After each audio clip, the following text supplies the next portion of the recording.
Hello， 大家好，我係宜家楊師奶。暑假就快到啦，大家有冇諗住去邊度玩呢？由於申請 PR 期間最好都唔好出境，咁就要發掘一下喺加拿大境內究竟有啲咩地方好玩。今條片就帶大家去一個8日7夜之旅，我哋一齊去片睇下啦。我哋嘅目的地喺呢度，首先溫哥華飛落 Montreal， 跟住租車自駕遊揸落多倫多，然之後再喺多倫多飛返嚟。我哋嘅行程表喺呢度。今集主要同大家分享下我哋坐邊間 Airlines， 喺邊度租車，同埋住咗邊間酒店。今次我哋坐嘅內陸機唔係揀本地大哥，而係揀另一間廉航，無論價錢同服務質素都非常之好。早機出發，飛行時間大概係4個鐘頭45分。雖然係細機 E19522位，但係就坐得好舒服，而且都好闊落㗎，仲有免費嘅小食餐飲同埋免費 WiFi 添。我哋來回程機都準時，所以十分之推介。呢間廉航好多時都有 promotion， 大家有需要就自己上網 check 下啦。跟住就講下我哋點樣租車。因為喺加拿大未試過租車自駕遊，所以朋友介紹之下就揀咗佢，仲有埋呢個優惠添。對比過之下，發現佢仲平過獨立嘅租車公司價錢，同一款車種都有唔同嘅租車公司俾你揀。最後我哋就揀咗最平同埋比較有規模嘅一間。呢個價錢係7日嘅車租，未包保險。人多排隊冇問題，最大問題係所有人攞晒車，我哋都仲未攞到。同一個好冇禮貌嘅職員溝通過之後，我覺得我哋嘅車應該係俾人攞咗，要等第二架。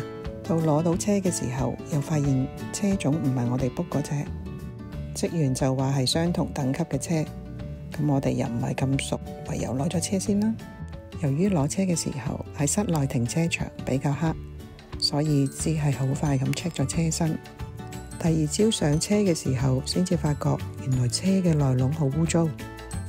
由客戶服務、車廂嘅清潔程度同埋車種嘅唔同，由於覺得有啲貨不對版，所以玩完個 trip 之後就 send 咗個 email 去反映下意見。跟住佢好快就回覆我會同車行聯絡。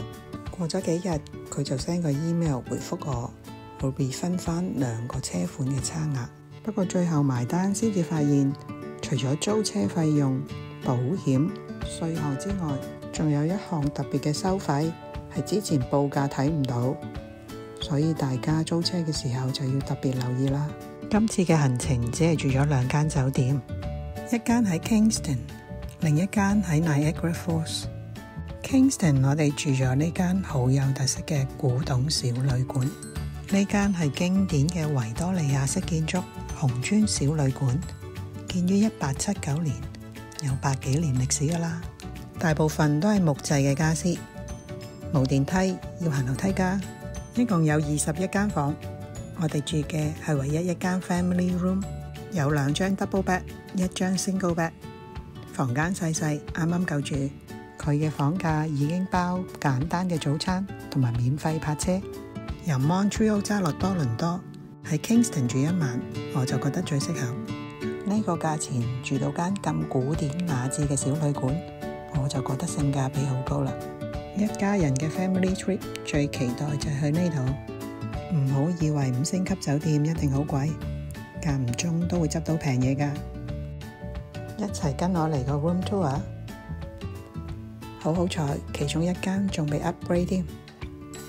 今次 book 咗2間房，而且仲係 connecting room。另一間房一樣有2張 queen size bed。行過去窗邊睇埋個景先。呢個超級無敵 view 係咪好正呢？究竟房價有幾抵？包咗啲乜？我哋一齊睇下。由於喺旅遊區，就算附近嘅3星酒店起跳都要200幾蚊起，所以呢個價錢就非常之抵玩。而且仲包咁多嘢添，啲優惠真係多到用唔晒，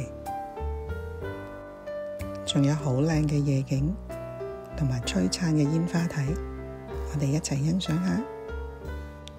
雖然呢個 trip 係上年去，不過都想同大家分享下。有時有親戚朋友飛過嚟探我哋，嚟個 local tour 都唔錯啊！如果大家有其他好地方介紹，歡迎留言話我知。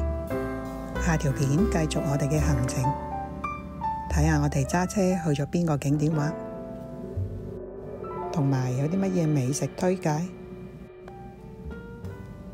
希望大家繼續支持楊師奶，我哋下條片見啦，拜拜。